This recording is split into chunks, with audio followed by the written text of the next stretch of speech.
biarlah Tuhan berfirman buat kami sekalian, karena kami sungguh merindukan firman-Mu. Kami haus dan lapar akan firman-Mu Tuhan.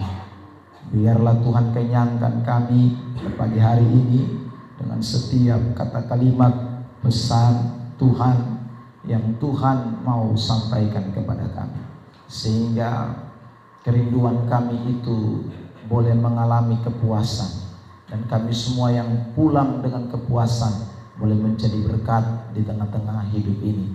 Terima kasih Bapa di sorga. Roh Kudus ambil alih sepenuhnya jam pemberitaan, dan biarlah hikmat Tuhan dicurahkan di tengah-tengah kami. Kami serahkan Tuhan jalannya jam pemberitaan ini, dari awal, pertengahan sampai akhir. Tuhan ambil alih sepenuhnya. Terima kasih Tuhan. Dalam nama Tuhan Yesus Kristus kami berdoa dan kami sambut firman Tuhan. Semua kita yang siap diberkati bersama saya kita katakan amin. Silakan duduk. Tuhan berkati kita.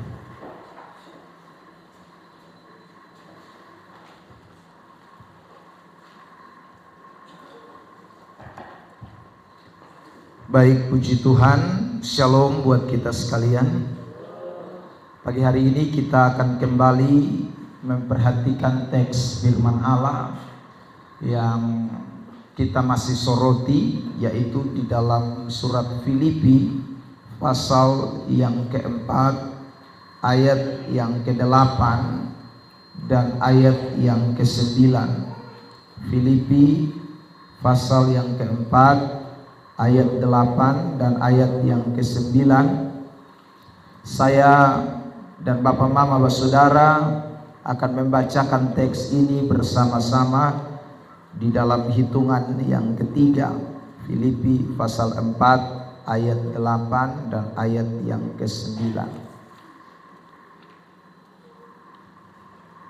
1, 2, 3. Jadi akhirnya saudara-saudara, semua yang benar, semua yang mulia, semua yang adil, semua yang suci, semua yang manis, semua yang sedap didengar, semua yang disebut kebajikan dan patut dipuji, pikirkanlah semuanya itu.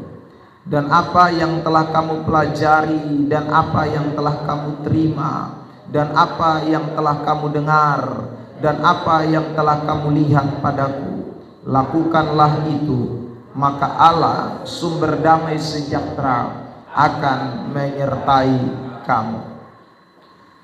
Saudara yang terkasih di dalam Tuhan Yesus Kristus, sebagaimana yang kita semua sudah perhatikan beberapa kali di dalam pembahasan kita tentang hari kedatangan Tuhan, bahwa kita harus siap sedia, kita tidak boleh bermain-main, sebab waktu kedatangan Tuhan ini tidak lama lagi. Dan kesiapan kita ini bergerak dari pikiran kita, dimulai dari pikiran kita. Karena kalau pikiran tidak siap, maka otomatis semua bagian di dalam hidup kita, tindak tanduk kita pun pasti tidak siap.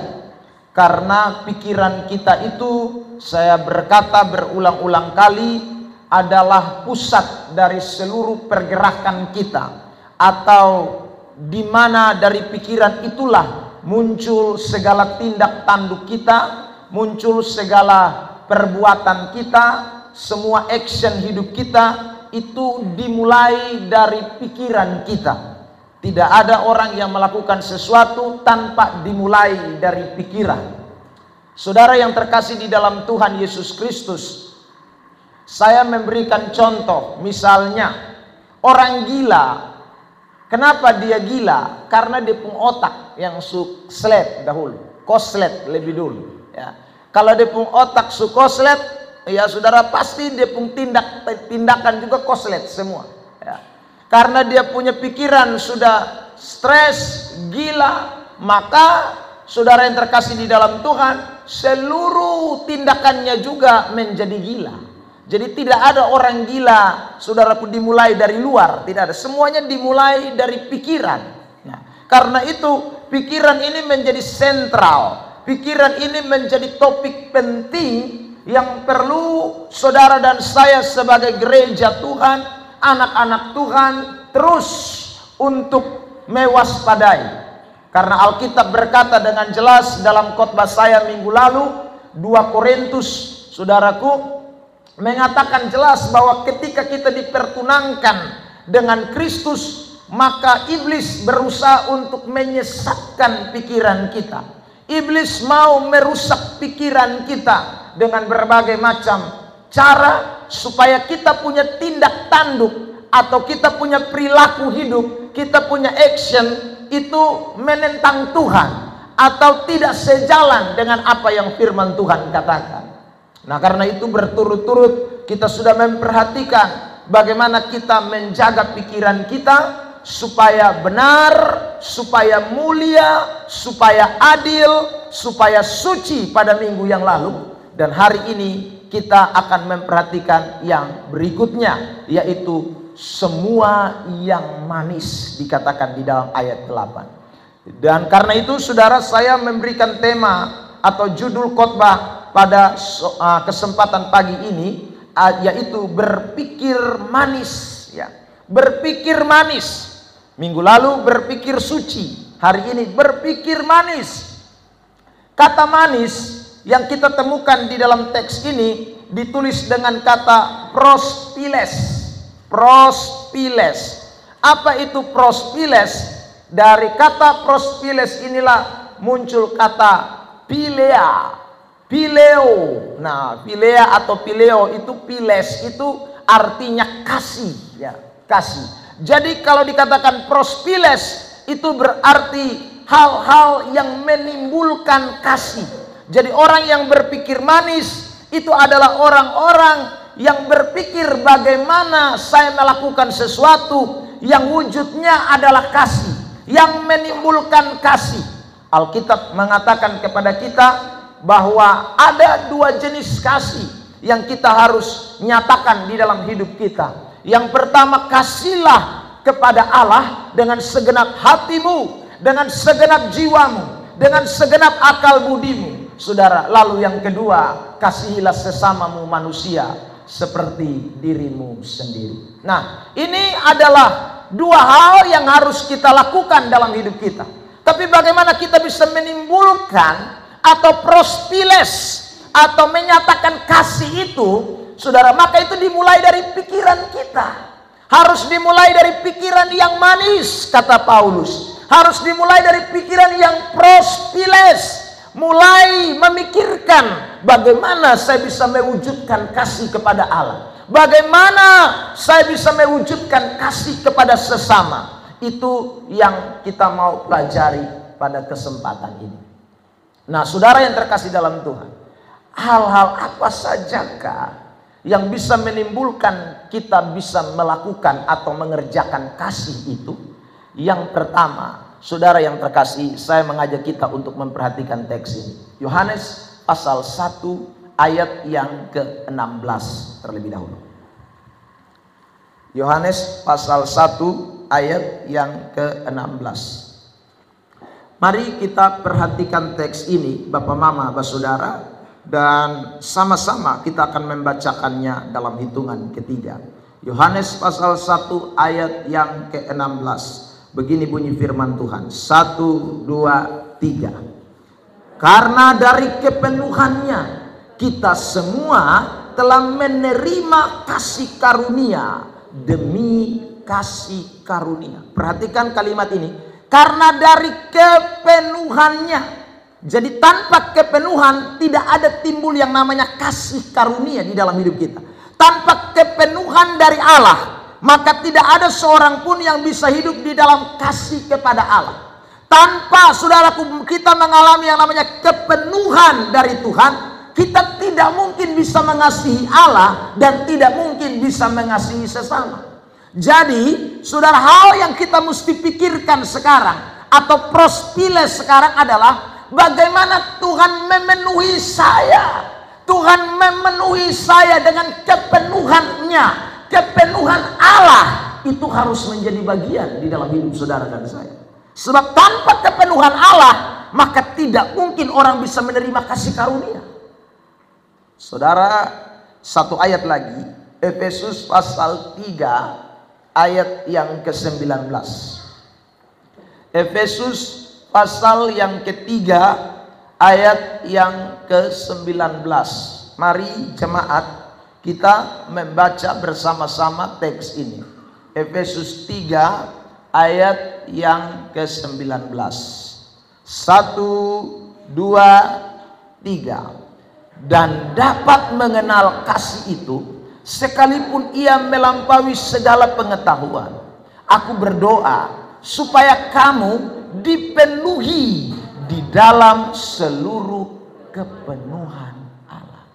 Jadi kalau orang tidak mengalami kepenuhan Allah, dia tidak mungkin bisa mengenal kasih Allah. Kalau dia tidak mengenal kasih Allah yang melampaui pengetahuan itu, maka tidak mungkin di dalam dirinya ada kasih. Tidak mungkin dia bisa mengasihi Tuhan dengan segenap hati. Tidak mungkin dia bisa mengasihi sesamanya manusia. Tidak akan pernah bisa.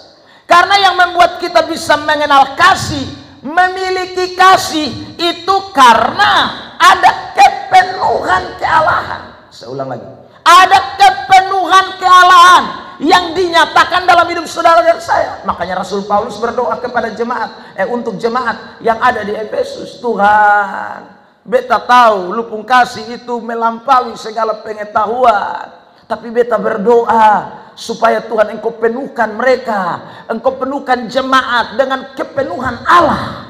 Artinya kalau mereka mengalami kepenuhan Allah, mereka mengenal kasih. Seperti yang tadi dikatakan Yohanes 1 ayat 16. Karena kalau kepenuhan Allah itu ada, maka kita akan menerima kasih karunia demi kasih karunia. Kalau kita sudah menerima kasih karunia demi kasih karunia, kita sudah menerima kasih Allah itu, maka itu akan menimbulkan kasih dalam hidup kita, di mana kita bisa mengasihi Allah, dan kemudian saudara yang diberkati Tuhan mengasihi sesama kita.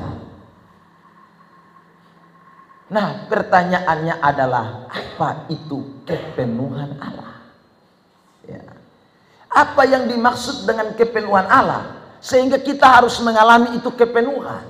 Saudara, kata kepenuhan ini dipakai kata pleuroma dalam bahasa asli Alkitab. Artinya segala kekuatan Allah, ya, totalitas kekuatan Allah itu pleuroma.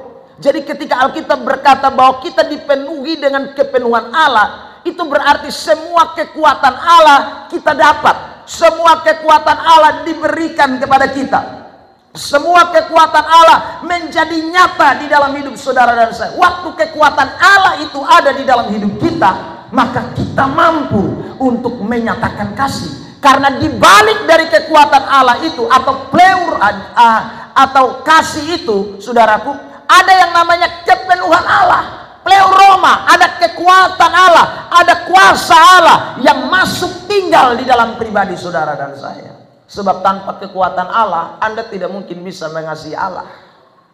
Saudara yang terkasih di dalam Tuhan, kita tidak mungkin bisa mengasihi Tuhan. Karena bicara soal mengasihi Tuhan, itu berarti menyerahkan totalitas hidup kita. Mengasihi Tuhan itu berarti, saudara yang diberkati Tuhan, segenap hati dikatakan, ya toh, segenap jiwa, segenap kekuatan, segenap akal budi, bukan setengah-setengah. Itu mengasihi Tuhan. Nah, bagaimana kita bisa melakukan sepenuhnya? Bagaimana kita bisa melakukan segenap itu dalam mengasihi Tuhan kalau kita tidak mendapatkan kekuatan dari Allah, kita tidak mendapatkan pleuroma, kepenuhan dari Allah? Maka saudara dan saya, kita akan mengasihi Tuhan, tapi kasih kita tidak segenap, kasih kita setengah-setengah, kasih kita separuh, kasih kita tidak penuh. Karena memang saudara, kita tidak punya kekuatan untuk dapat mengasihi Allah dengan kasih yang sempurna. Coba lihat teks itu ya. Matius 22 ayat 37 38. Tampilkan. Matius 22 ayat 37 38, kalau saya tidak salah, saya ingat itu ayat. Matius 22 ayat 37 38. Benar. Oke. 1 2 3. Jawab Yesus kepadanya, kasihilah Tuhan Allahmu dengan segenap hatimu, dan dengan itulah hukum yang terutama dan yang pertama. Jadi kita dikatakan kasih Tuhan itu mesti segenap. Segenap itu total, segenap itu penuh, segenap itu sempurna, segenap itu tidak setengah-setengah, perfect. Ayat 38, ayat 39. Saudara perhatikan ayat 39. Sama-sama 1, 2, 3. Dan hukum yang kedua yang sama dengan itu ialah kasihilah sesamamu manusia seperti dirimu sendiri. Hukum yang sama dengan itu yang mana? Yang satu tadi. Jadi kalau kita mengasihi Tuhan dengan segenap hati, segenap jiwa, segenap akal budi kita, mengasihi sesama pun demikian. Nah, harus dengan segenap. Nah, bagaimana kita bisa mengasihi orang, mengasihi Tuhan dengan segenap kalau kita tidak memiliki, saudaraku, kekuatan untuk mengasihi. Ya. Yang bisa kasih kita kekuatan hanya Tuhan. Kalau Tuhan tidak kasih kita kekuatan, kepenuhan, tidak bisa. Apalagi kasih Allah itu tadi dikatakan Efesus 1, melampaui, lari lewat, saudaraku. Apa yang kita punya pengetahuan, apa yang kita punya pikiran, dia lari lewat. Nah, karena itu kita butuh yang namanya pleuroma. Kita butuh kepenuhan Allah. Kita butuh, saudaraku, kekuatan Allah memasuki seluruh hidup kita sehingga kita mampu mengasihi Tuhan dengan segenap hati kita. Saudara yang terkasih di dalam Tuhan Yesus Kristus, ketika kekuatan Allah itu ada dalam diri seseorang, atau pleuroma, itu tuh menyadarkan orang tentang satu, saudara, tentang kekuatan kuasanya. Ya.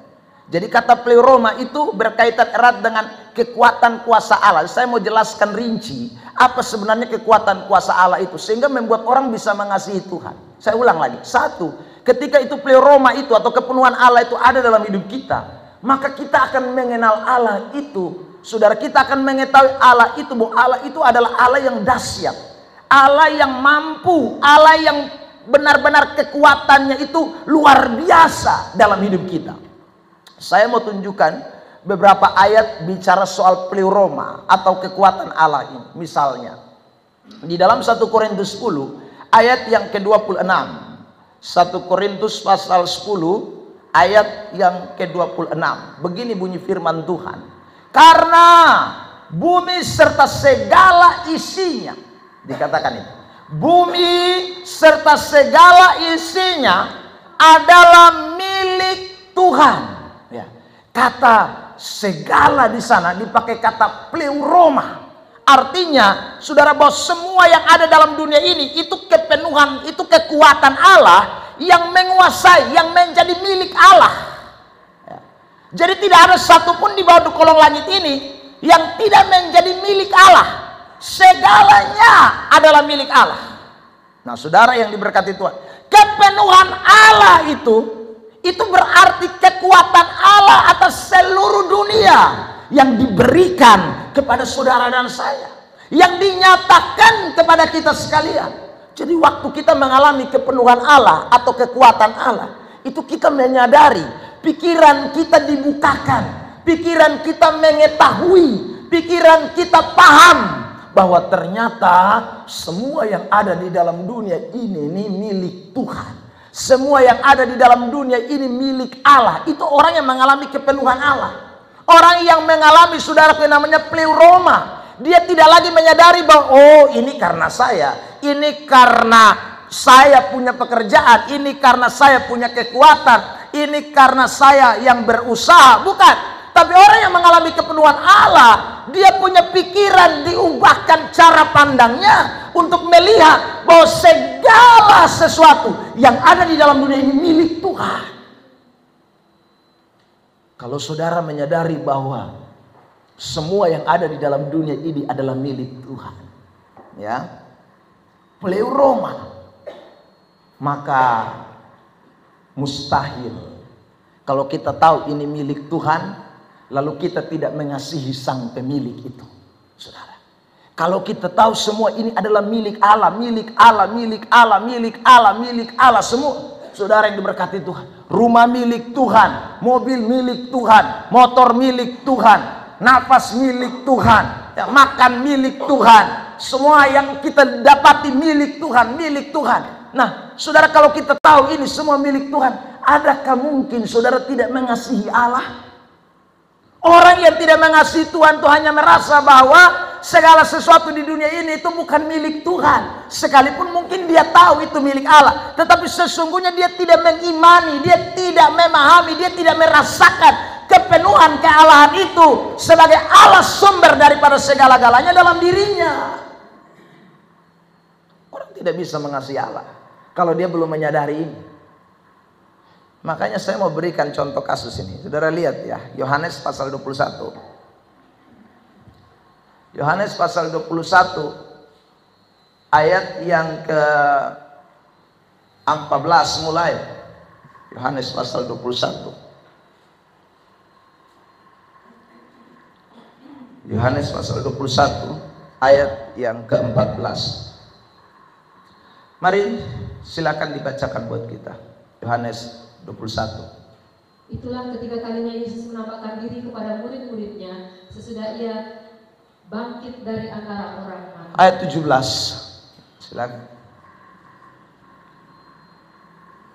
Kata Yesus kepadanya untuk ketiga kalinya, Simon anak Yohanes, apakah engkau mengasihi aku? Maka sedih hati Petrus karena Yesus berkata untuk ketiga kalinya, apakah engkau mengasihi aku? Dan ia berkata kepadanya, Tuhan, engkau tahu segala sesuatu, engkau tahu bahwa aku mengasihi engkau. Kata Yesus kepadanya, gembalakanlah domba-domba. Jadi saudara lihat ya, setelah Yesus bangkit, Yesus ketemu murid-murid, lalu Yesus tanya soal kasih ya.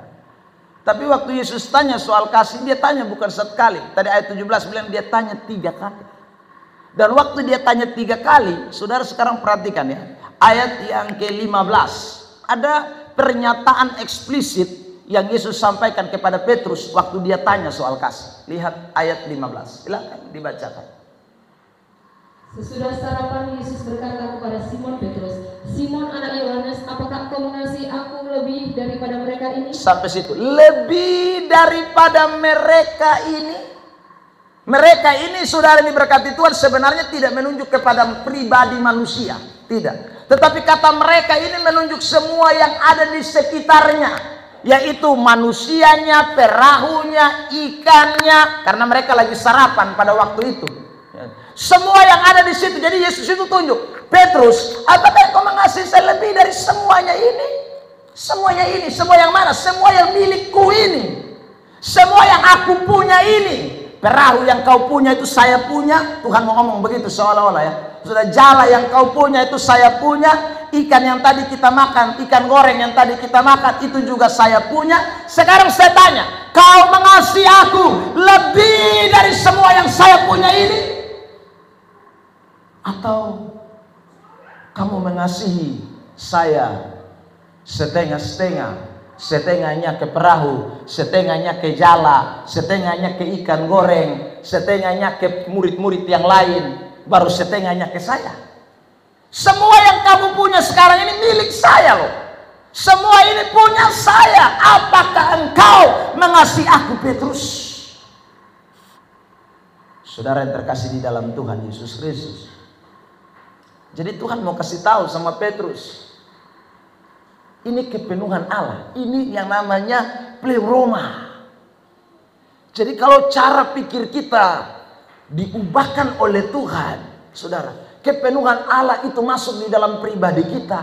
Kita akan seperti Petrus yang juga jawab Tuhan 3 kali, bahkan sampai menangis. Oh Tuhan, aku mengasihi engkau. Aku sadar bahwa semua ini milikmu.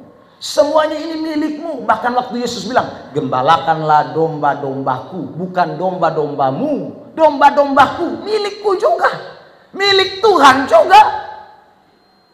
Saudara yang diberkati Tuhan, jadi kasih kepada Allah hanya akan terwujud waktu kita menyadari kepenuhan Allah. Saya ulang, apa itu kepenuhan Allah? Kita menyadari bahwa segala sesuatu di dalam dunia ini bukan milik kita, tapi milik Tuhan. Amin. Amin. Amin. Amin. Bilang samping kiri kanan, lupung baju itu milik Tuhan juga. Hah, saudara, apa yang sudah milik Tuhan sekarang? HP yang botong pegang milik Tuhan. Rumah yang botong tinggal milik Tuhan. Motor yang botong pakai milik Tuhan. Mobil yang kita pakai milik Tuhan. Semua milik Allah. Nah, kita mau bikin apa sekarang? Saudara yang terkasih dalam Tuhan. Lalu kita tidak mengasihi Tuhan. Itu hanya orang yang tidak tahu diri saja. Lalu kita tidak memberi segenap hati kita kepada Allah. Kita tidak memberikan segenap jiwa kita kepada Allah. Kita tidak memberikan segenap pikiran kita kepada Allah. Jawabannya sederhana, itu berarti kita belum memiliki kepenuhan Allah. Sebab kalau kita memiliki kepenuhan Allah, cara pikir kita berubah. Semua milik Allah. Karena semua milik Allah, aku mengasihi Allah. Tidak setengah-setengah, segenap hati, segenap jiwa, segenap kekuatan. Karena semua yang ada dalam hidup saya titipan belaka. Semua yang ada dalam hidup saya tempelan. Semuanya mereknya Yesus Kristus. Saudara yang terkasih dalam Tuhan, semua milik Tuhan. Tempat di mana kita tinggal, tanah itu milik Tuhan. Apa yang tidak milik Tuhan? Lalu kita mau mengasihi Tuhan dengan setengah-setengah? Saudara, saya ulang, itu kecuali kita belum mengalami yang namanya pleuroma. Kita belum mengalami yang kepenuhan Allah. Makanya Paulus berdoa, Tuhan tolong jemaat di Efesus. Memang indikasi Allah ini terlalu luar biasa, melampaui akal, pikiran. Orang tidak mungkin bisa mengerti. Tetapi saya minta Tuhan, kepenuhan-Mu itu nyatakan atas mereka. Penuhi mereka, pleuroma. Kuasai mereka dengan kekuatan-Mu yang menyatakan bahwa semuanya di dalam dunia ini milik Engkau Tuhan. Itu kalau saya rincikan doa Paulus itu, saudara, itu akan membangkitkan orang untuk bergairah, semangat untuk Tuhan. Ya. Saudara yang diberkati oleh Tuhan Yesus Kristus, kenapa orang tidak mau mengasihi Tuhan dengan segenap hati? Jawabannya saya ulang, karena belum mengalami kepenuhan Allah. Dia masih rasa diri miliknya, punyanya. Itu yang bikin dia tidak bisa mengasihi Tuhan dengan segenap hati. Hari ini punya siapa? Punya Tuhan. Tapi orang yang tidak memiliki kepenuhan Allah, dia tidak sadar bahwa ini hari milik Tuhan. Hari Minggu juga dia pikir kerja, karena dia pikir hari Minggu hariku, bukan hari Tuhan. Ya. Saudara yang terkasih dalam Tuhan, waktu ini punya siapa? Punya Tuhan. Kalau orang menyadari waktu ini punya Tuhan, dia akan pasti mengasihi Tuhan dengan waktu-waktunya. Tapi ada banyak orang berpikir bahwa bukan, itu bukan waktu Tuhan, itu waktu saya. Saya ngatur Tuhan, bukan Tuhan yang ngatur saya. Jadi saya mau suka-suka saya. Saya mau ibadat, saya mau baca Alkitab, saya mau ini, mau itu. Terserah saya. Kalau saya punya waktu, saya bikin. Tapi kalau saya tidak punya waktu, Tuhan mau bikin apa? Anda keliru, Anda belum mengalami pleuroma. Semua waktumu 24 jam milik Tuhan. Saudara yang terkasih dalam Tuhan, ingatlah baik-baik.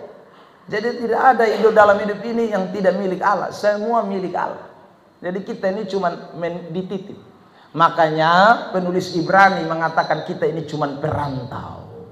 Kita ini cuma pendatang. Ya saudara, di dunia ini kita ini musafir. Kita ini orang-orang yang saudara seperti yang mempunyai kemah yang sebentar akan dibongkar kemahnya. Tidak ada orang saudaraku yang memiliki segalanya dalam hidup kita. Kalaupun saudaraku sesuatu yang sekarang atas nama kita itu toh sementara, tidak kekal, sementara.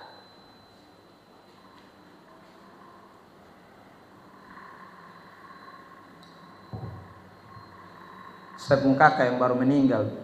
Kemarin kami pergi doa syukur di Oisapa. Saudara yang terkasih dalam Tuhan, dia pun kos-kosan di Oisapa tuh ada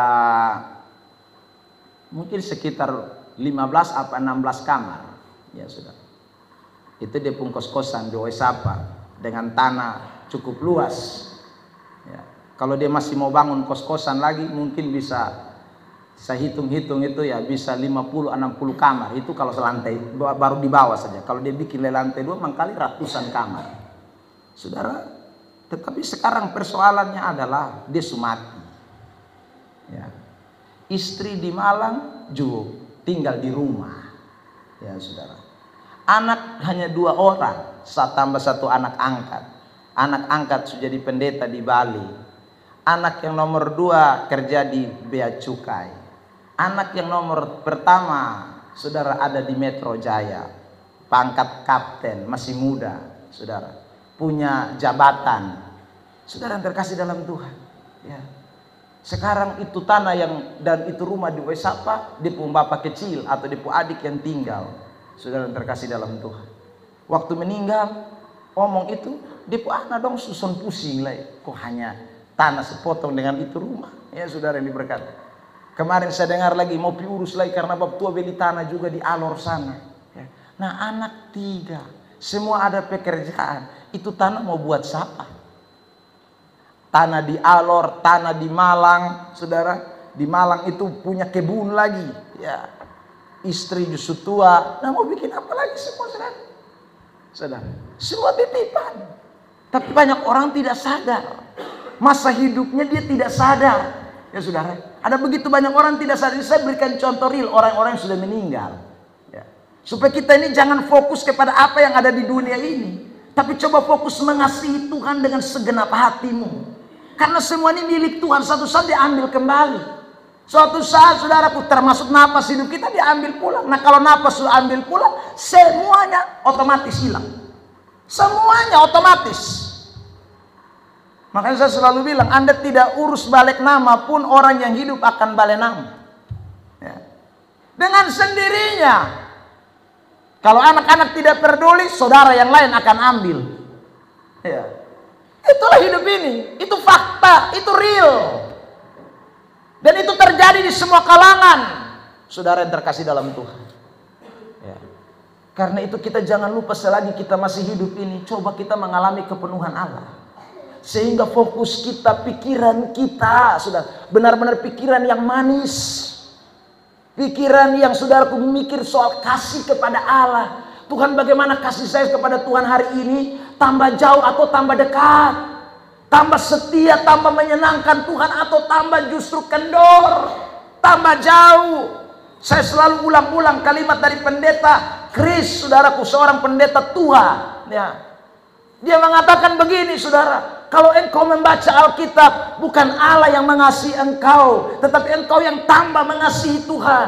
Kalau engkau setia beribadah, bukan Allah yang tambah mengasihi engkau, tetapi engkau yang tambah mengasihi Tuhan. Kalau engkau rajin berdoa, itu bukan karena Tuhan yang mengasihi engkau, tetapi engkau yang tambah mengasihi Tuhan. Kalau engkau menyembah Tuhan, memuji Tuhan, bukan karena Tuhan yang mengasihi engkau, tetapi engkau yang tambah mengasihi Tuhan. Kalau engkau memberikan sesuatu bagi pekerjaan Tuhan, bukan karena Tuhan mengasihi engkau, bukan, tetapi karena engkau yang tambah mengasihi Tuhan. Adakah itu mulai terjadi dalam hidup kita, tambah hari, tambah, atau justru tambah menurun? 2022 saya baca Alkitab, saudara yang diberkati Tuhan, selesai dari Kejadian sampai Wahyu. Tetapi 2023 ini, ya saudara, kalau ada yang bilang begitu, saya 1 pasal juga belum Bapak, itu berarti cintamu kepada Tuhan sedang luntur. Kalau engkau berkata, wih puji Tuhan 2022 itu rajin saya gereja non-stop, saudara yang diberkati Tuhan, ibadah. Tetapi 2023 ini, bet hitung-hitung, baru bulan Maret bet soal Pak, mangkali 10 kali kok. Itu berarti cintamu turun. Kalau saudara yang diberkati Tuhan, tahun 2022 engkau sungguh-sungguh berdoa, jam doamu teratur, saudara. Lalu 2023 Anda bilang, wih memang susah. Ya, sekarang potong mau atur ini jadwal waktu setengah mati. Akhirnya beta susun bisa lah, doa tiap hari susun bisa lah. Itu berarti cintamu kepada Tuhan sedang menurun. Kenapa sedang menurun? Itu berarti kepenuhan kealahan dalam hidup kita. Pikiran kita tentang pleuroma itu sudah mulai hilang. Kita mulai terpengaruh dengan segala macam hal yang ada di dalam dunia ini, sehingga menyita seluruh bagian dalam hidup kita. Saudara yang diberkati Tuhan,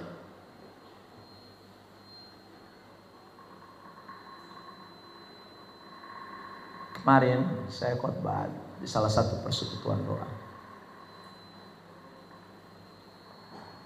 Dalam doa syafaat, udah bilang Bapak tolong doa dulu karena laki sebentar lagi mau pergi di kefa, tapi bab tua bercuci darah tadi, saudara. Jadi saya doakan. Selesai saya berdoa, saya menyesal, saudara. Kenapa saya menyesal?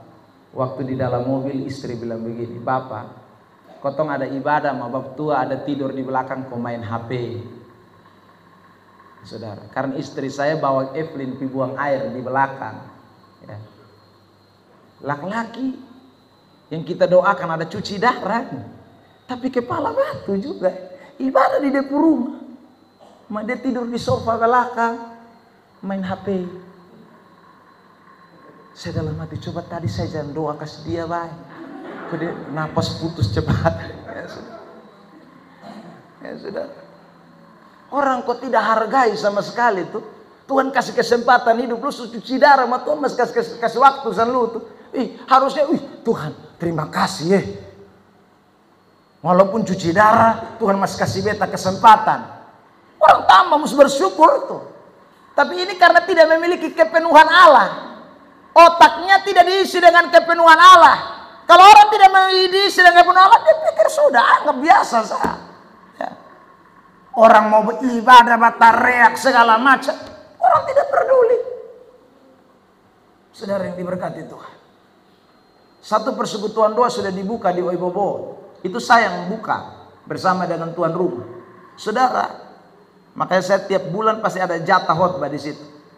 Itu waktu kami pergumulan. Saudaraku yang diberkati, tiap hari Rabu waktu itu, saudara, setiap minggu saya kasih waktu, setiap minggu jam 9 pagi itu ada pergumulan di itu rumah. Ya. Kami pergumulan. Saudara bab tua ini mantan polisi. Saya dengan istrinya, dengan anak-anaknya, saudara, dengan tetangganya, kita ada doa penyembahan, puku pakas setengah mati. Bab tua putar TV kas naik kaki, saudaraku. Orang bisa begitu tuh. Tapi sekarang sudah bertobat, bab tua sadar, sudah bertobat. Tapi kami tidak henti-hentinya. Doa, saudara, doa, baca Alkitab. Bab tua malas tahu. Kami pulang, mereka dua bakalai suami istri. Ini saudara. Dia bilang, lu ibadat di gereja puas, datang ibadat ini rumah lain. Kurang puas di ibadat terus, bosan tinggal di dalam gereja sah. Kok ibadat terus, ini rumah juga sudah bikin jadi gereja. Saudara yang terkasih dalam Tuhan. Tapi mama tua memang setia, tidak berhenti. Saudara yang terkasih dalam Tuhan. Mama tua ini padahal Katolik, mantan Katolik. Orang Flores, Lembata. Tapi ketika dia kenal Kristus, dia jatuh cinta kepada Tuhan.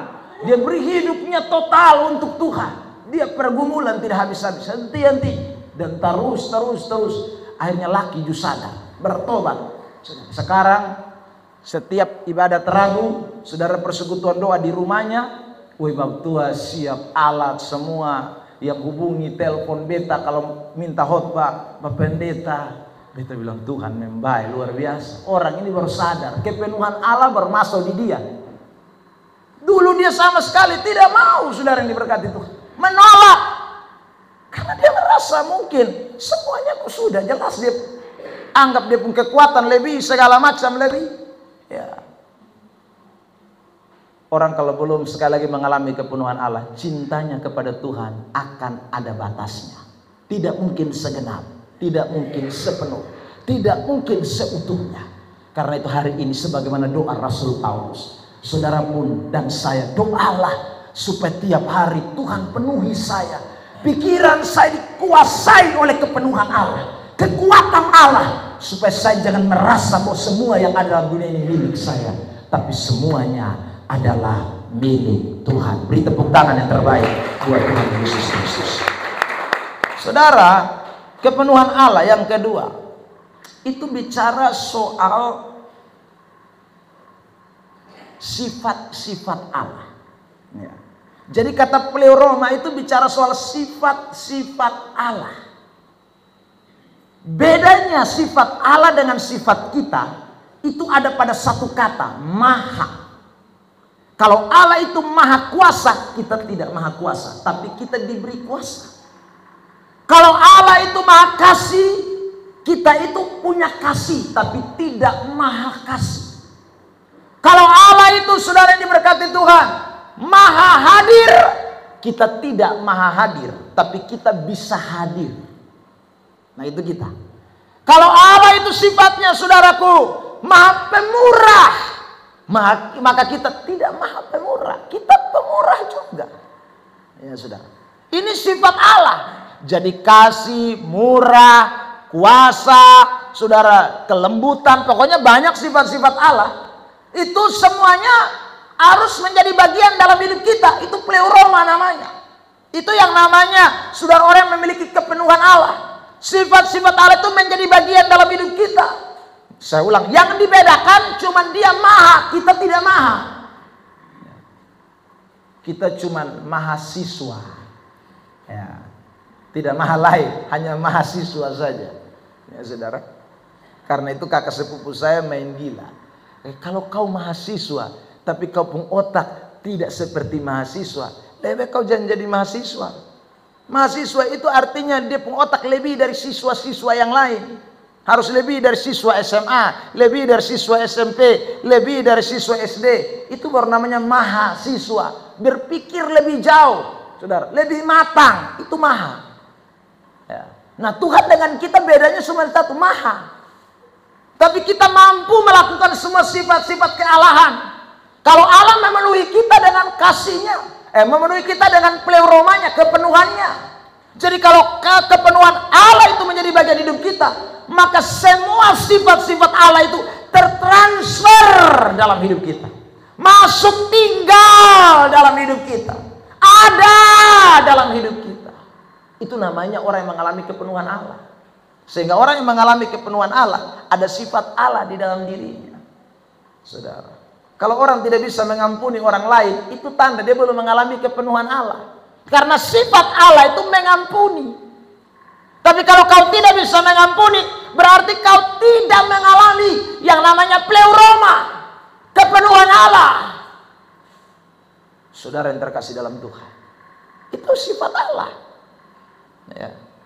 Sifat Allah berikut apa? Allah itu setia. Jadi kalau orang tidak setia, itu berarti dia belum mengalami kepenuhan Allah, sehingga dia tidak setia kepada Allah. Jadi tidak mungkin orang bisa mengasihi Tuhan kalau saudara yang diberkati Tuhan, dia belum mengalami yang namanya pleuroma. Sifat-sifat Allah diberikan kepada dia, sifat-sifat Allah memenuhi hidupnya. Nah karena itu Paulus sekali lagi berdoa untuk jemaat yang ada di Efesus, Tuhan penuhi mereka dengan sifat-sifatmu, dengan pleuromamu, supaya mereka memiliki itu, memiliki kasih kepada engkau. Mereka bisa punya pikiran yang manis, pikiran yang, saudaraku, betul-betul terarah kepada hal-hal kasih. Kalau engkau memenuhi mereka terlebih dahulu, memenuhi mereka terlebih dahulu dengan sifat-sifat kealahan. Saudara yang terkasih dalam Tuhan, jadi kalau kita tidak setia, jangan berdoa begini, Tuhan berikan saya kesetiaan seperti Bapak Yansen yang setia. Jangan. Tapi seperti Engkau Tuhan setia. Berikan saya roh pengampunan. Seperti siapa? Seperti Tuhan yang telah mengampuni saya. Makanya doa Tuhan Yesus kan jelas. Ampunilah orang yang bersalah kepadamu seperti Tuhan juga mengampuni engkau. Artinya itu arti sifat kealahan itu masuk ke dalam diri seseorang. Seperti itu menunjukkan bahwa ada kekuatan, kepenuhan, pleuroma yang masuk dalam pribadi kita. Tanpa pleuroma Anda tidak mungkin bisa melakukan semua sifat kealahan dalam hidup ini. Ya. Karena itu hari ini saya ulang lagi, mari kita semua mulai tiap hari pikirkanlah hal-hal yang manis.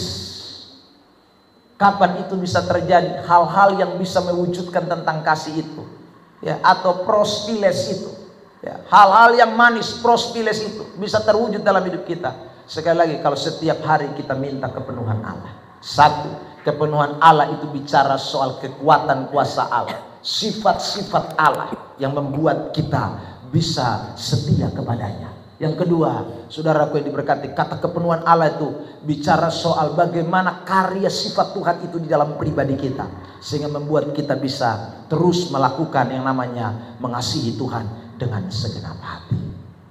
Nah, yang kedua, apa yang bisa menimbulkan atau prospiles itu, pikiran manis itu ada dalam hidup kita? Satu, kepenuhan Allah.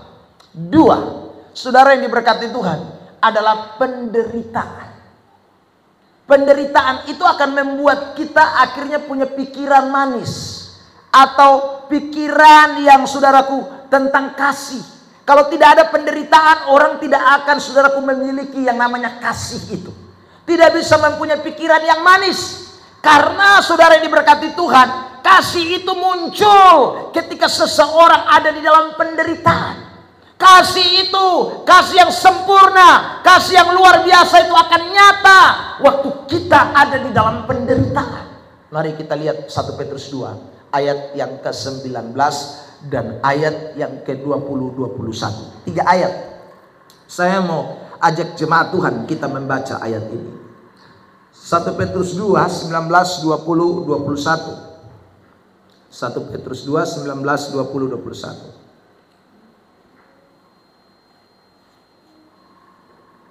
Sama-sama dalam hitungan ketiga. 1 Petrus 2, 19, 20, 21. 1, 2, 3. Sebab adalah kasih karunia jika seorang karena sadar akan kehendak Allah menanggung penderitaan yang tidak harus ia tanggung. Ayat 20. 1, 2, 3. Sebab dapatkah disebut pujian jika kamu menderita pukulan karena kamu berbuat dosa? Tetapi jika kamu berbuat baik dan karena itu kamu harus menderita, maka itu adalah kasih karunia pada Allah. Ayat 21. Sebab untuk itulah kamu dipanggil, karena Kristus pun telah menderita untuk kamu dan telah meninggalkan teladan bagimu supaya kamu mengikuti jejaknya. 2 kali ayat 19 dan ayat 20 bicara soal kasih karunia, saudara, ya. Jadi bagaimana itu kasih karunia itu timbul di dalam hidup kita waktu kita sedang mengalami penderitaan karena kehendak Allah, kata Alkitab. Jadi saudara, penderitaan akan kehendak Allah itu bagian dari pernyataan kasih karunia. Perhatikan juga ayat ini, Filipi 1 ayat 29.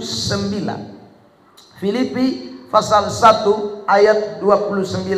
Silakan Ibu Gembala membacakan ayat ini. Filipi 1 ayat 29. Silakan.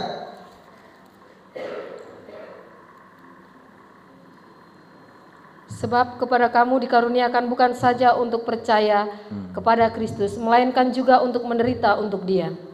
Dikaruniakan, saudara. Kita ini mendapat kasih karunia lewat apa? Penderitaan, bukan hanya lewat percaya. Ya, jadi Petrus, Paulus ngomong jelas bahwa saudara, kasih itu akan timbul waktu kita ada di dalam penderitaan. Kenapa demikian, Pak Pendeta? Saudara yang diberkati Tuhan, kalau orang setia, orang rajin gereja, karena tidak ada masalah, tidak ada penderitaan, itu semua orang juga bisa. Ya. Semua orang juga bisa. Tetapi Tuhan mau kesetiaan kita itu justru akan timbul yang sejati. Kesetiaan pengiringan kita mengasihi Tuhan dengan segenap hati itu akan muncul ketika kita ada dalam kesulitan, ada dalam penderitaan, ada dalam masalah, ada dalam tantangan, ada dalam kesulitan. Itu yang akan membuat saudara benar-benar ini benar Kristen atau tidak. Ini benar anak Tuhan. Ini benar orang percaya yang mengasihi Tuhan. Itu waktu kita sedang ada dalam penderitaan, bukan waktu kita dalam keadaan diberkati dan senang. Saudara yang terkasih dalam Tuhan, ini yang Paulus katakan kepada kita, prostiles. Hal-hal apa yang bisa mewujudkan kasih yang sempurna itu, kasih yang luar biasa itu, kalau kita ada dalam penderitaan. Karena waktu orang di dalam penderitaan, imannya akan diuji. Waktu orang di dalam penderitaan, kesetiaannya akan diuji. Waktu orang ada dalam penderitaan, kasihnya kepada Allah akan diuji. Kalau kita tidak mengalami penderitaan, saya ulang, semua orang bisa mengasihi Tuhan, semua orang bisa cinta kepada Tuhan. Tapi coba di tengah penderitaan, di tengah masalah, di tengah kesulitan, di tengah tantangan, masihkah ada orang yang setia kepada Allah? Kalau masih ada, itulah Kristen yang punya pikiran prostiles. Karena bagi dia penderitaan tidak akan melunturkan kasihnya kepada Allah. Bagi dia penderitaan tidak akan membuat dia untuk goyah mundur dari Tuhan. Justru penderitaan itu mendongkrak dia untuk semakin mengasihi Allah, mencintai Allah, dan memberikan hidupnya hanya kepada Allah. Beri tepuk tangan yang terbaik buat Tuhan Yesus Kristus. Ini yang kita tidak boleh lupa, Bapak Mama Saudara. Makanya Tuhan bilang sama kita, sebelum kedatangan Tuhan yang kedua kali ini, Dia akan uji kita punya kasih. Dia akan uji kita pun kasih dengan cara apa? Masuk dalam penderitaan, lepas penderitaan. Saudara, akan banyak penderitaan yang akan terjadi supaya akan terlihat mana kasih yang sungguh-sungguh, mana cinta yang sungguh-sungguh, mana orang yang benar-benar prostiles kepada Allah, dan mana yang hanya tempelan-tempelan. Semua akan kelihatan di hari-hari akhir ini. Matius 26. Matius 24. Mari kita lihat ayat ini. Matius 24. Ayat yang ke-13. Ini ayat terkenal. Matius 24 ayat 13. Tampilkan. Mari jemaat, kita mau baca ini ayat sama-sama. Ayat 12. Ayat 12 dulu. Ayat 12. Matius 24 ayat 12. 1, 2, 3. Dan karena makin bertambahnya kedurhakaan, maka orang akan banyak yang kasihnya jadi dingin. Karena hari-hari akhir itu akan tambah ngeri.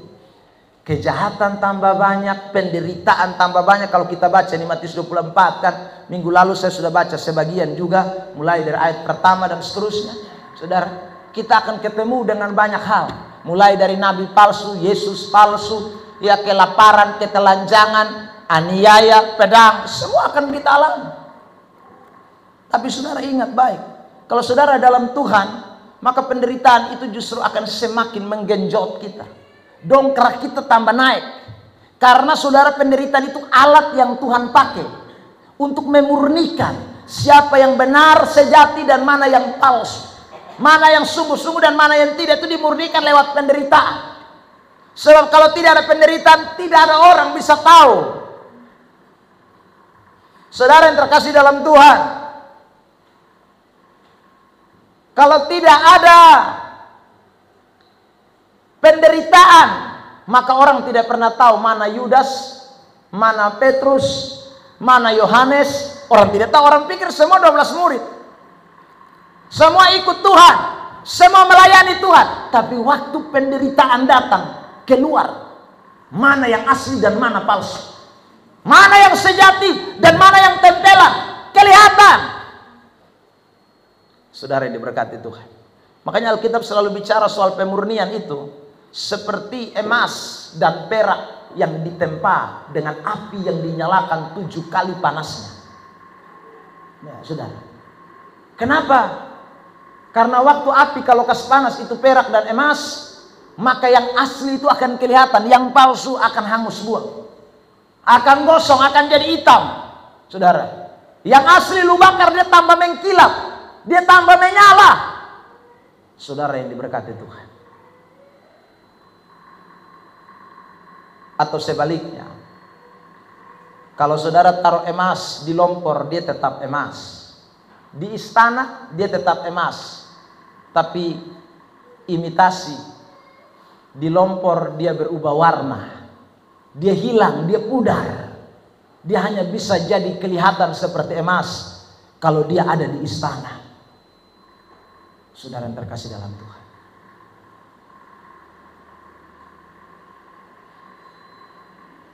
saya pernah ketemu orang pakai kalung imitasi. Sudah, saya bilang, wih, kalung ini berapa gram? Dia bisik, Bapak, saya ada yang tahu. Imitasi nah, ya. Tapi kita lihat kayak asli. Karena apa? Oh, ada di sini. Coba masuk di lompor, berubah warna. Saudara yang terkasih dalam Tuhan Yesus, Penderitaan akan menunjukkan, sekali lagi, kita sungguh mengasihi Allah atau tidak. Kita sungguh mencintai Tuhan dengan segenap hati atau tidak. Itu akan ternyata, itu akan wujud nyata. Saudara, kasih yang benar-benar mulai dari pikiran. Saudara dipikir atau saudaraku, seperti yang tadi dikatakan, pikiran manis itu kalau sudah ada, maka masalah boleh datang, tantangan boleh datang, saudara bisa. Itu akan betul-betul semakin wujud nyata, semakin timbul itu. Prospiles itu, karena sudah ada di pikiran ini. Kasihnya itu betul-betul lahir di pikiran, bukan hanya lahir di luar, lahir di pikiran. Itu prospiles. Saudara yang terkasih di dalam Tuhan, lihat juga ayat ini ya, Roma 8. Ini ayat mangkali betul baca ulang-ulang banyak kali. Dan ini ayat ini suka dinyanyikan orang ya, apalagi saudara orang-orang di persekutuan doa itu suka nyanyi ini lagu ini. Apa yang dapat memisahkanku dari kasih-Mu Tuhan sahabatku. Roma 8 ayat 34 mulai. Aniayakah, kelaparan, ketelanjangan? Tidak ada. Saudara lihat, Kristus Yesus yang telah mati, bahkan lebih lagi yang telah bangkit, yang juga duduk di sebelah kanan Allah, yang malah menjadi pembela bagi kita. Ayat 35. Saudara lihat, saudara, siapakah yang akan memisahkan kita dari kasih Kristus? Penindasan, kesesatan, penganiayaan, kelaparan, ketelanjangan, atau bahaya, atau pedang? Apa yang bisa pisahkan? Tidak ada. Ayat 37. Perhatikan 37, saudara. Lompat langsung 37. 1, 2, 3. Tapi dalam semuanya itu kita lebih daripada orang-orang yang menang oleh Dia yang telah mengasihi kita. Kita lebih dari pemenang. Alkitab bilang, ya. Dalam semua itu, penderitaan, kesulitan, tantangan, kesesakan, aniaya, pedang, kita lebih dari pemenang. Tidak ada yang bisa ondorkan kita dari itu semua, karena kita mengasihi Allah. Dengan prospiles, dimulai dari pikiran kita. Saudara yang diberkati Tuhan. Jadi saya ulang, bersyukurlah kalau Tuhan izinkan kita masuk di dalam penderitaan. Saudara yang terkasih dalam Tuhan, kita semua tahu hari-hari ini beras naik harga. Itu kita sedang menuju kepada penderitaan. Ya. Saudara tidak usah kasih salah Bapak Jokowi, tidak usah. Ya. Atau jangan kesalah dirimu sendiri. Saya kayaknya kurang berdoa, makanya beras naik. Tidak ngaruh. Ya. Lu mau tikam lutut karmana juga Alkitab bilang, penderitaan akan datang. Itu kesulitan pasti akan datang. Tapi satu, kesulitan datang supaya membuat kita semakin nyata bahwa saya pengikut Kristus bukan abal-abal, tapi saya pengikut Kristus yang sejati, yang tidak akan pernah mundur. Apapun yang terjadi, saya tetap setia kepada Tuhan. Amin. Amin. Bilang samping kiri kanan, beras baru 13.000. Jangan menjerit, kasih tahu dia. Jangan menjerit. Di Papua sana 50.000 seorang sana Batarea. Saudara yang terkasih dalam Tuhan, kita akan masuk dalam penderitaan. Dan kita akan lihat siapa yang mengasihi Tuhan dan siapa yang tidak. Yang mengasihi beras 13.000, dia akan tambah tidak mengasihi Tuhan. Ya, saya jujur ini. Pasti. Karena tiap hari yang di depan otak apa? Aduh, Tuhan makan apa hari ini? Besok makan apa? Lusa makan apa? Jangan sampai saya mati besok. Itu yang dia pikir. Ya. Saudaraku, tapi kalau Anda dan saya punya pikiran Kristus, Tuhan terima kasih izinkan ini supaya beta tambah setia dengan Tuhan. Tuhan izinkan ini supaya beta jangan main-main lagi dengan Tuhan Allah. Beta mesti tambah semangat dengan Tuhan Allah. Ini ujian mulai datang ini. Orang Kupang bilang susah sudah datang, saudara. Tetapi saya tidak boleh mundur dari Tuhan. Saya harus tetap setia sampai Tuhan datang kembali yang kedua kali. Saudara yang terkasih di dalam Tuhan Yesus Kristus, yang terakhir, yang ketiga. Apa yang bisa membuat kasih Allah itu muncul dalam hidup kita? Ya. Atau prospiles itu. Pikiran kita mulai memikirkan tentang bagaimana saya mengasihi Allah. Satu, saya ulang, kalau kepenuhan Allah ada. Dua, penderitaan. Yang ketiga, saudaraku, waktu dunia membenci kita. Jadi kalau dunia belum benci kita, maka kasih kita itu tidak akan pernah muncul. Kita mesti dibenci oleh dunia dulu. Kalau kita belum dibenci oleh dunia, saya ulang lagi, kasihmu kepada Allah tidak bisa dengan segenap hati. Kasihmu kepada Tuhan itu belum bisa muncul. Tapi waktu dunia membenci kita, disitulah akan lihat kasih Allah itu keluar nyata di dalam hidup saudara dan saya. Lihat ayat ini, 1 Yohanes 3 ayat yang pertama, saudara. 1 Yohanes 3 ayat yang pertama terlebih dahulu. Saya bacakan buat kita sekalian. 1 Yohanes 3 ayat 1. Lihatlah betapa besarnya kasih yang dikaruniakan Bapa kepada kita, sehingga kita disebut anak-anak Allah. Dan memang kita adalah anak-anak Allah. Karena itu dunia tidak mengenal kita, sebab dunia tidak mengenal Dia. Sudah, dunia tidak akan toe kita. Ya, kenapa? Karena kita sudah mendapatkan kasih Allah. Dunia hanya toe kita kalau kasih Allah tidak ada dalam diri kita. Dunia hanya suka dengan kita kalau kasih Allah tidak ada dalam diri kita. Tapi kalau kasih Allah dalam hidup kita ada, dunia tidak akan pernah suka. Karena saudara waktu menerima kasih Allah, identitas status saudara dan saya berubah menjadi anak-anak Allah. Berubah. Saudara yang diberkati Tuhan, saya mau tarik benang merahnya. 1 Yohanes 2, lihat ayat yang ke-15. 1 Yohanes 2 ayat yang ke-15. Perhatikan teks ini. Janganlah kamu mengasihi dunia dan apa yang ada di dalamnya. Dunia sudah benci kita, ngapain kita cinta dunia? Ya. Jikalau orang mengasihi dunia, maka kasih akan Bapa, garis bawah itu, tidak ada di dalam orang itu.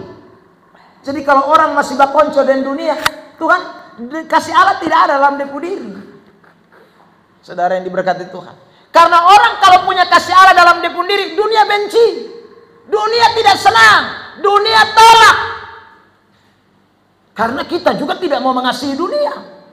Kasih Allah itu membuat kita jadi orang-orang yang tidak berjalan sejajar dengan dunia. Saudara, karena kita anak-anak Allah. Ya. Makanya adakah mungkin, saudara yang diberkati Tuhan, anak-anak Allah bisa nimbrung dengan orang-orang dunia? Tidak akan pernah bisa. Karena waktu kita nimbrung dengan orang-orang dunia, omongan kita beda dengan orang dunia.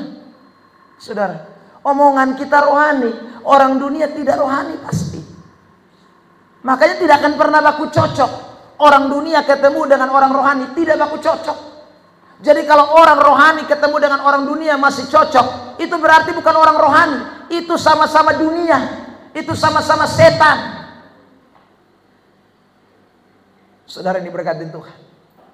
Makanya kita tidak bisa bergabung bersama-sama dengan orang dunia. Tidak bisa. Habitat kita beda. Saudara yang diberkati Tuhan. Bisakah ikan air laut Anda taruh di ikan air tawar? Mati. Saudaraku. Atau saudara yang diberkati Tuhan, Anda bilang, sapung bebek ini bisa berenang, jadi biar saya piara dia di dalam laut saja. 2 hari mati itu bebek. Ya. Meskipun dia bisa berenang, tapi habitatnya bukan di laut. Saudara yang diberkati Tuhan. Ya. Itulah hidup kekristenan kita. Habitat kita sudah beda. Makanya orang Kristen, saudara yang diberkati Tuhan, kita mesti beda dong. Tidak bisa sama. Makanya saya berikan simbol, ciri kepada anak-anak muda. Ya, bajunya tulis katong bedana. Nah, kalau katong bedana, bukan ada party di Mangga 3 lebih. Hero. Hai, kau juga gila sama kedong. Saudara yang diberkati Tuhan. Ya, lupung otak juga koslet sama kedong koslet. Kita beda dong. Saudara yang diberkati Tuhan. Ya, Anda mesti ingat itu. Itu berarti kasihmu kepada Allah tidak ada. Hari Jumat saya suci anak-anak dong. Ya. Kenapa? Karena saudara yang diberkati Tuhan, kamu tidak mengasihi Tuhan. Buktinya mana? Saudara bayangkan dong ibadah pemuda ini bangku semua bisa kosong habis. Dong lipat semua berdong duduk di sana. Lalu yang pimpin pujian khotbah dari sini. Hai, ini khotbah siapa di sini? Makanya kita tanya ayat, tidak tahu semua, buta semua.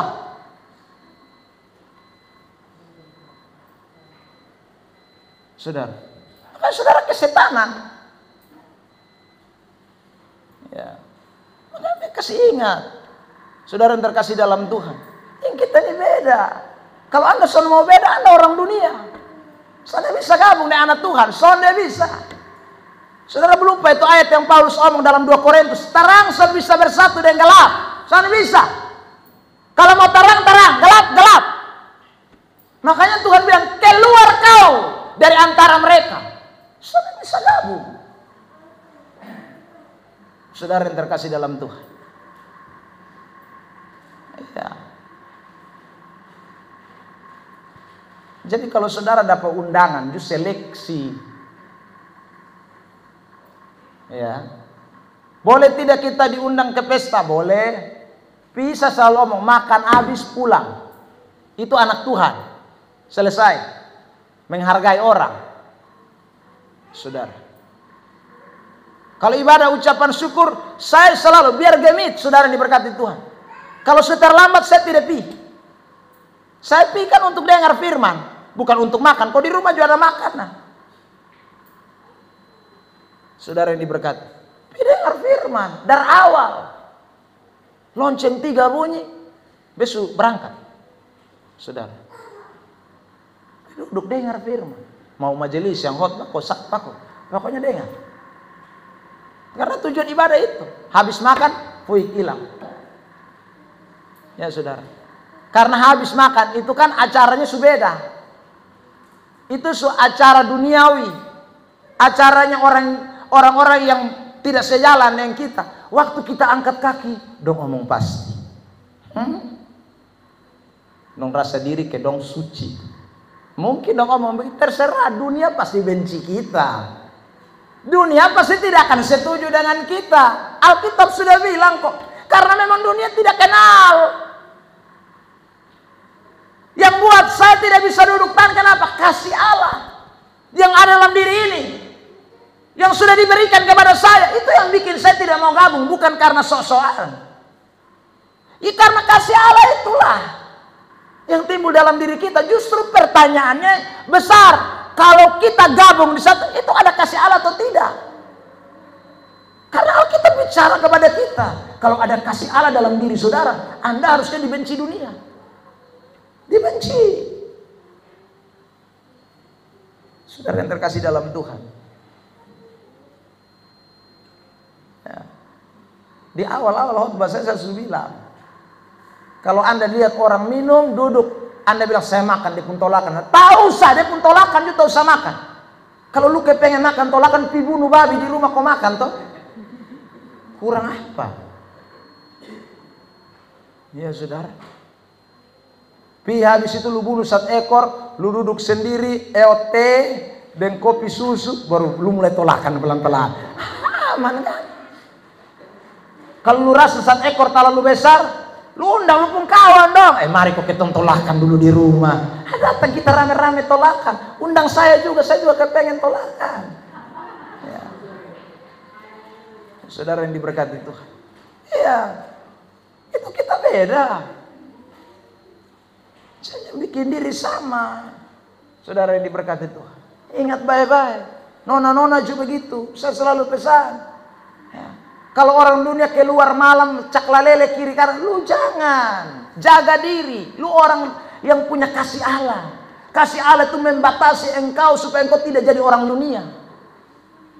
Dunia membenci kita memang. Waktu lu begitu orang mungkin tidak suka dengan lu. Orang semua teman dengan lu. Karena lu bikin hidup beda. Jangan jam 12 malam lu masih di pelabuhan sana. Hai nona Lu bikin apa jam 12 malam di sana? Hai Bapak, di sana wifi gratis. Pasang wifi di lumpur rumah.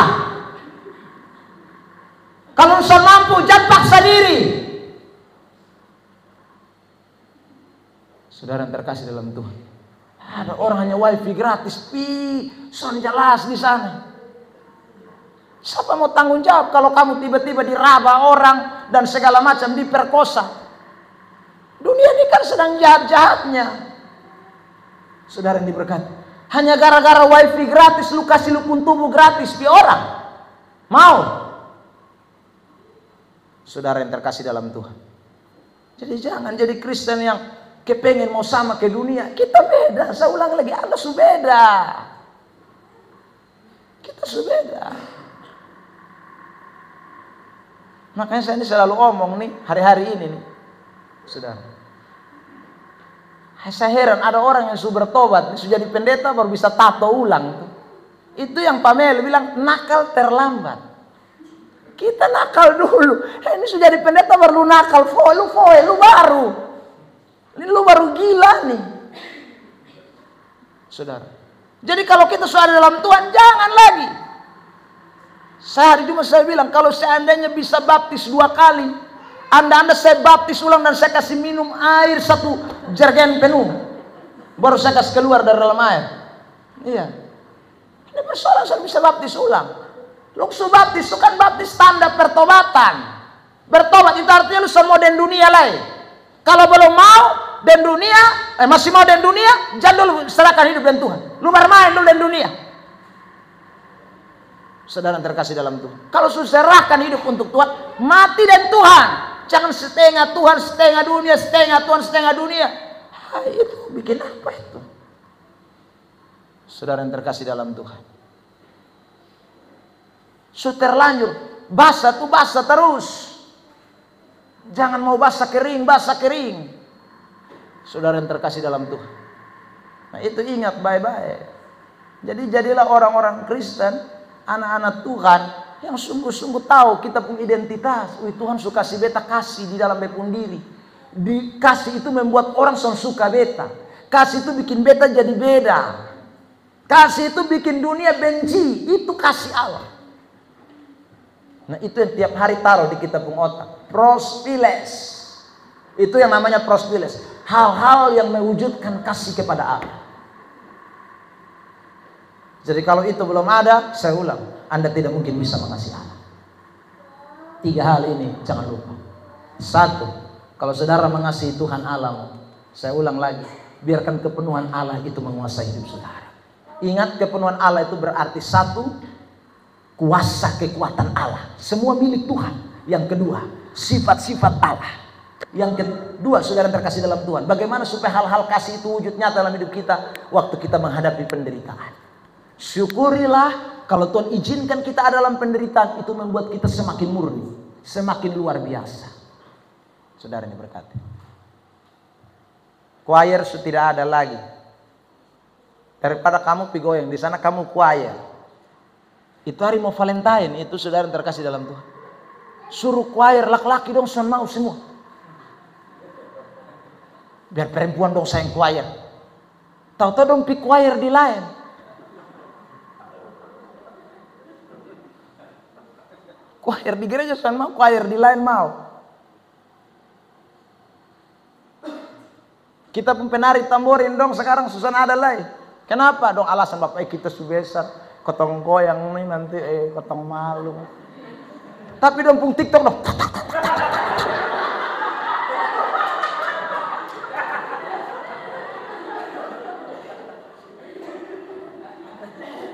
Saya sebut dia pun nama di sini nanti dia malu, jadi biar. Saya ini peselancar media sosial. Jadi kalau lu main media sosial bebas tahu Luna.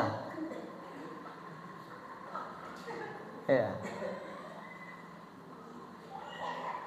Heran, suruh main arit kamu orang sana mau. Tapi goyang yang gila-gila punya. Kemengong. Itu sana malu. Yang lihat lu bukan, kalau lu main arit di gereja yang lihat lu ratusan orang sah. Yang Lukas nadi TikTok. Sabdunia lialu. Malusan malu. Itu namanya lusu gila lama.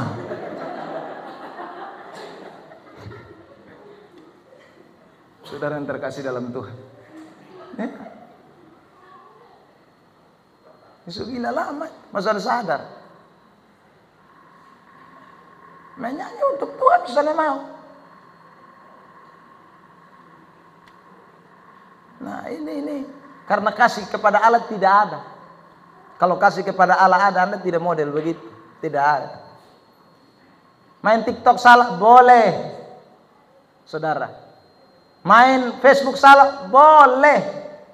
Main YouTube boleh, boleh. Tapi ingat, semua untuk kemuliaan Tuhan.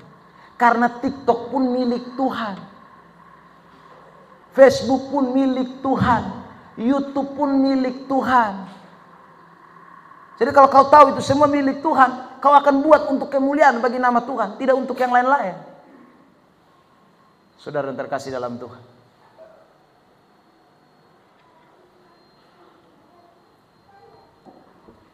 Kiranya Tuhan tolong kita semua, supaya kita semua jadi tambah mengerti kebenaran, tambah sungguh-sungguh hidup dalam Tuhan, tambah mengasihi Tuhan. Sampai ketemu di minggu depan, berpikir yang sedap didengar. Kita akan bahas pada minggu yang akan datang. Tuhan berkati kita. Mari pemain musik maju ke depan. Kita mau syukuri firman Tuhan.